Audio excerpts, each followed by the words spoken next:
సాయిరామ్. ఓం శ్రీ దత్తాయ గురువే నమః. శ్రీ శ్రీపాద శ్రీ వల్లభాయ నమః. శ్రీ నృసింహ సరస్వత్యై నమః.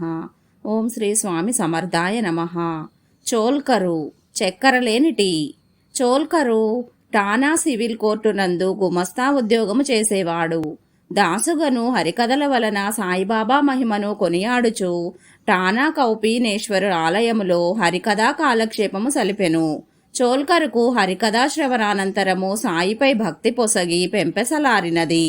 ఆ భక్తుడు సాయినిట్లు ప్రార్థించెను. ప్రభు సాయి దయామయ, చాలీ చాలని జీతముతో నా జీవితము సమస్యల తోరణముగా పరిణమించుచున్నది. ప్రభుత్వము వారు నిర్వహించు పరీక్షలలో నేను ఉత్తీర్ణుడనైనా ఉన్నతోద్యోగము లభించినా నాకు శాంతి సుఖములు లభింపగలవు.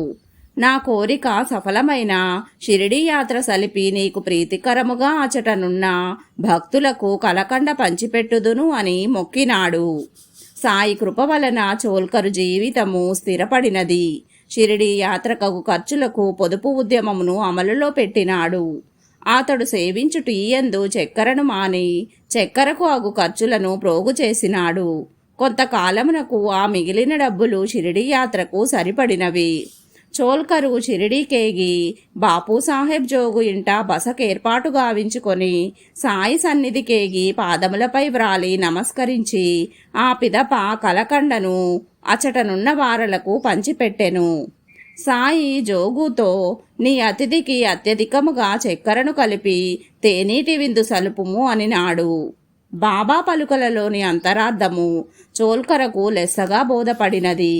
చోల్కరు బాబా సర్వంతర్యామిత్వమును గుర్తెరిగి ఆనందముచే చెమ్మగిల్లిన కన్నులతో మరి ఒక పరి పాదాభివందనము ఆచరించెను. జిహ్వ ఉపస్థలను అదుపునందుంచుకొనినవాడు సాయికి ప్రియతమ భక్తుడు. సపత్నీకరు వృత్తాంతము.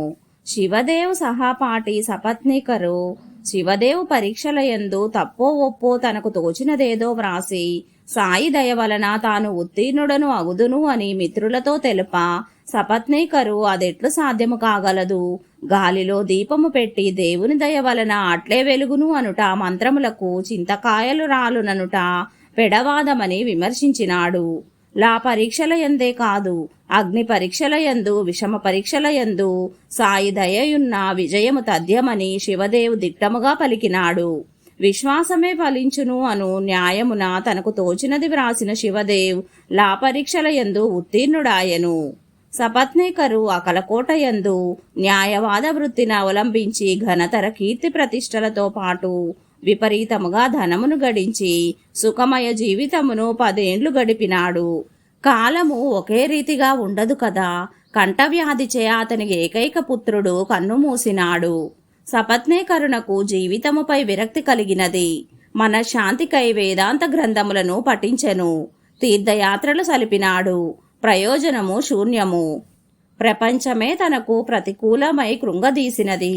నిట్టూర్పులు నిగుడించుచు శూన్యావలోకన మొనరించుచుండా సపత్నీకరునకు అలనాడు శివదేవు పలుకులు మస్తిష్కమున మెదిలినవి.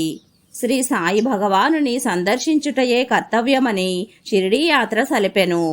సాయి తన దరిదాపులకు సపత్నీకరును చేరనివ్వక గద్దించి పొమ్ము ఆవలకు అనెను. ఇంటికి మరలా వచ్చి అనుదినము గంగా స్నానము సలుపుచు విశ్వేశ్వర సందర్శనము గావించుచు శేష జీవితమును గడుప నిశ్చయము గావించుకొనెను. నాటి రేయి సపత్నీకరు భార్యకు స్వప్నమున ఒక ఫకీరు అగుపడి ఆమె నీరుగొని వచ్చుటకై బావి కడకేగా, అమ్మా నీకేల ఈ శ్రమ, ఆ బిందెను నాకిమ్ము, నిండు బిందెను మీ ఇంట దింపుదును అనెను. స్వప్న వృత్తాంతమున ఆమె భర్తతో వివరింప సపత్నీకరు భార్యను కొనియాడి నీపై సాయికి కృప కలిగినది అని సంతోషించెను. సపత్నీకరు భార్యా సమేతముగా షిరిడీ చేరినాడు. స్వప్న సందర్శనమొసగిన ఫకీరు ద్వారకామాయి ఎందున్న సాయి ఒకరే అని ఆమె సంతోషించినది. సాయి ఆమెను చూసి అన్యాపదేశముగా, నాకు ఎల్లవేళలా కాలు చేతులు తీపు తీయుచుండును, పొత్తి కడుపునందు మిక్కుటముగా బాధయున్నది, చూపురులకు నేను ఆరోగ్యవంతురాలుగా ఆగుపడుదును, ఈ బాధ భరించుట కన్నా చచ్చుట మేలనిపించును అని పలుకుచుండగానే ఆమె శారీరక రుగ్మతలు తుడిచిపెట్టినట్లు తొలగిపోయినవి. రెప్పపాటు కాలమున హాయి చేకూరినది.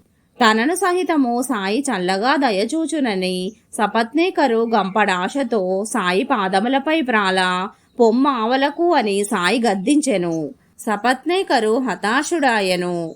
ఒక గొల్ల ఇల్లాలు సాయి పాదములను సంవాహనమునరించుచుండా బాబా ఆమెతో, నేనొక వర్తకుడను, న్యాయముగా విపరీతముగా ధనమును ఆర్జించితేనే, కాని ఏమి లాభము? ఉన్న ఒక్క కుమారుడు కంఠవ్యాధిచే గతించినాడు.